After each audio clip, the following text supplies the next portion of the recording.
Listen carefully. And sweat before you eat in life. I don't believe.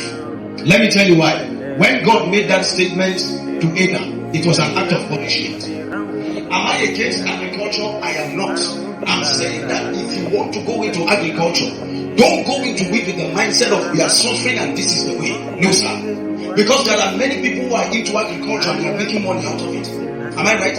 I know many agriculturists who don't go to the farm. They are into commercial farming. They themselves, their children will not go there. They have machineries and people who work for them. Ask them who they are. They tell you they are agriculturists. Come to other families. They say if you don't go to farm, you won't eat. So you find out that the children are raising under a harsh mentality. Listen, don't be angry with our parents if that's what you went through. This is why you're listening to this. So that you don't have to raise a child like that. It is not the best system for raising children. It is something of being African. It is something.